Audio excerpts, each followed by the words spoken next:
రాష్ట్రంలో కొత్తగా ఏర్పాటు చేసిన రైతు డిస్కాంపై విద్యుత్ రంగ నిపుణులు, రైతు సంఘాల నేతలు తీవ్ర అభ్యంతరం వ్యక్తం చేస్తున్నారు.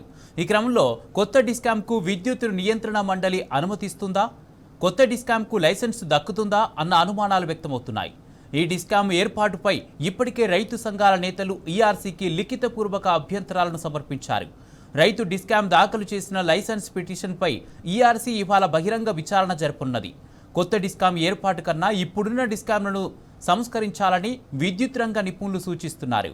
రైతు డిస్కాంతో రాష్ట్రంలో మళ్లీ పాత రోజులు రాబోతున్నాయని, ప్రజలు, వినియోగదారుల శ్రేయస్సు కోసం ఈ డిస్కాం పిటిషన్ను ఈఆర్సీ తిరస్కరించాలని తెలంగాణ రిటైర్డ్ ఇంజనీర్స్ అభిప్రాయపడ్డారు.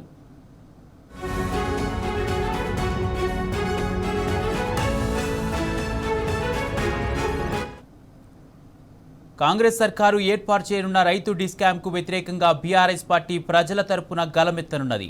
కొత్త డిస్కాం వెనుక దాగి ఉన్న కుట్రలను బట్టబయలు చేసేందుకు సిద్ధమైంది. వాస్తవాలను తెలంగాణ ప్రజానికానికి విడమర్చి చెప్పాలని నిర్ణయించింది. రైతులు, సాధారణ వినియోగదారులకు భవిష్యత్తులో ఎదురయ్యే ఇబ్బందులు, వ్యవసాయానికి ఉచిత విద్యుత్ స్కీమ్కు పొంచి ఉన్న ప్రమాదాన్ని ప్రతినిధులు వివరించనున్నారు. ఆదాయం రాని వ్యవసాయ, గృహ కనెక్షన్ల ఆధారంగా డిస్కాం ఏర్పాటులో ప్రభుత్వ అంతర్యాన్ని ఈ సందర్భంగా వారు ప్రశ్నించనున్నారు. రైతు డిస్కాం పేరిట విద్యుత్ రంగాన్ని ప్రైవేటు పరం చేసే ప్రభుత్వ పన్నాగాన్ని తెలంగాణ ప్రజలకు వివరించనున్నారు.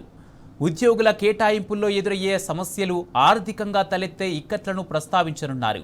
ఇప్పటికే BRS LP deputy floor leader Harish Rao Telangana electricity regulatory commission చైర్మన్కు బహిరంగ లేఖ రాశారు. కొత్త డిస్కాం మాటున దాగి ఉన్న చీకటి కోణాలను ఆ లేఖలో ప్రస్తావించారు.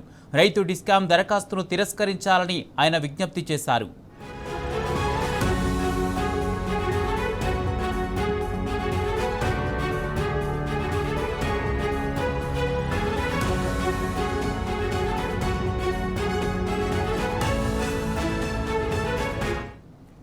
బీఆర్ఎస్ వర్కింగ్ ప్రెసిడెంట్ కేటీఆర్ నేతృత్వంలో బీఆర్ఎస్ నేతలు, ఎమ్మెల్యేలు, ఎమ్మెల్సీలు, సీనియర్ నాయకులతో కూడిన ప్రతినిధి బృందం ఇవాళ ఉదయం ఈఆర్సీ చేపట్టనున్న ప్రజాభిప్రాయ సేకరణకు హాజరు కానున్నది.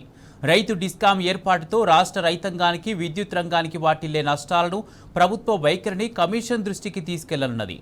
రైతులు, రైతు సంఘం నేతలు, విద్యుత్ రిటైర్డ్ ఇంజనీర్లు, నిపుణులు సైతం తమ అభిప్రాయాలను తెలియజేయనున్నారు.